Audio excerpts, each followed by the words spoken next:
A mislite, da kdo od lastnikov živi v Anhovem ali pa v okolici? A mislite, da kdo živi kjerkoli v vplivnem območju izpuhov, ki jih tamkajšnji Salonit Anhovo oddaja?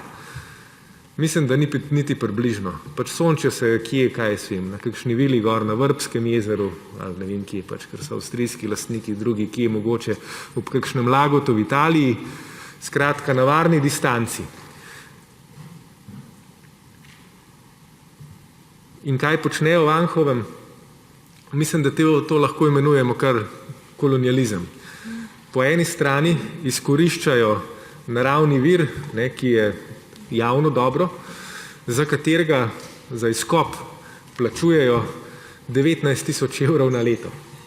Lahko predstavljate. Za vso rudnino, ki jo tam izkopljajo, pač občina in država dobita 19 tisoč evrov na leto kompenzacije. Taka je koncesijska pogodba, lahko greste pogledati.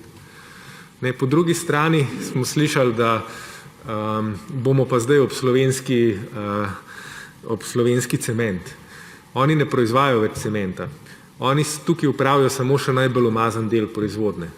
Surovino predelajo v klinker, zato da bi jo predelali v klinker, v 40% uporabljajo kot gorivo petrol koks, to je eno od najbolj umazanih goriv, ki nastane kot stranski produkt rafiniranja nafte, po drugi strani pa uporabljajo 60% odpadkov, več ali manj plastiko in podobne stvari, zaradi katerega spuščajo benzen, pa dušikove okside, pa živo srebro in tako naprej v zrak, ki se potem nabira v okoliških vodah, pa v prsti, pa v zraku, pa v pljučih, pa v ledvicah tamkajšnjega prebivalstva in jih seveda na ta način zastrupla.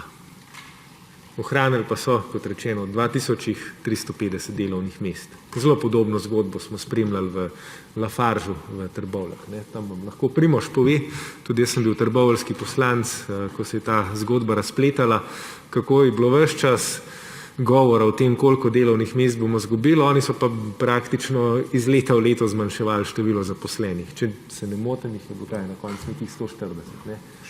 140. Zdravstvena slika v Trbovljah pa tudi pove svoje.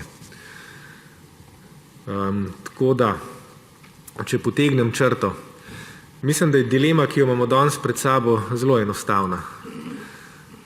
A bomo prisluhnili tistim, ki že 20 let kličejo na pomoč in zbolevajo in jim omogočili, da se končno začnejo pomikati k tistemu, kar naj bi jim garantirala slovenska ustava, to je pravica do zdravega življenjskega okolja, ali pa si bomo pač nadeli plašnice in rekli, saj vse v redu tam v Anhovem, se delali, da problema ni in pustili tej cementarni, predvsem pa njihovim lastnikom, da še naprej počnejo, kar počnejo. Naše stališče poznate,